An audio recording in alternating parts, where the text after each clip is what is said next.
We're at Commerce Casino LA Poker Classic, day two, break two with Vanessa Rousso. How's it going for you today so far?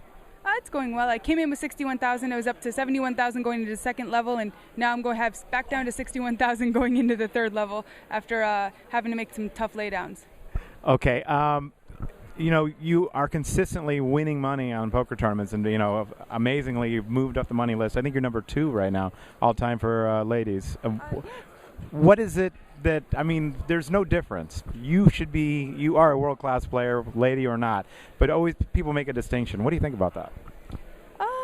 I guess it's just because women are a drastic minority in the sport that they make a distinction, but really, honestly, they shouldn't. It's a sport of intelligence, and it really should be men and women are on a level playing field. So it's not really fair that women that I get to say I'm number 2 on some list that in reality I'm top 50 or top 100 all-time earners, men and women.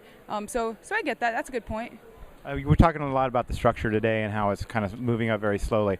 It's a 6-day event. How do you stay patient?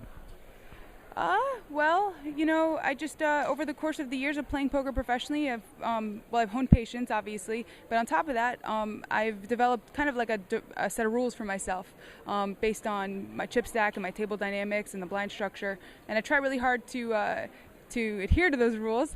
Generally, the only time that I get short stacked is if I break one of my rules. Pretty consistently, that's been the case. So as long as I stick to my rules, that shouldn't jeopardize my stack unless I get a cold deck. Then I'm confident in my tournament strategy based on my results, and so that's what keeps me patient.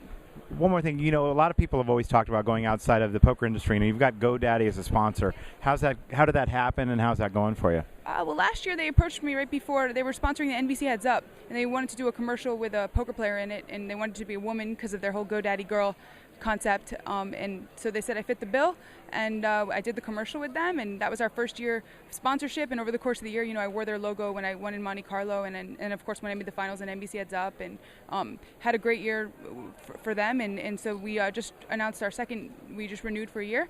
And so I'll be representing GoDaddy again in 2010, and then hopefully I can do a repeat run at NBC Heads Up in I guess that's next week. Well, that's awesome. Obviously we need a lot more of that, and thank you for helping out the industry. So it's been Matt Savage and Vanessa Rousso from the LA Poker Classic. Good luck to you.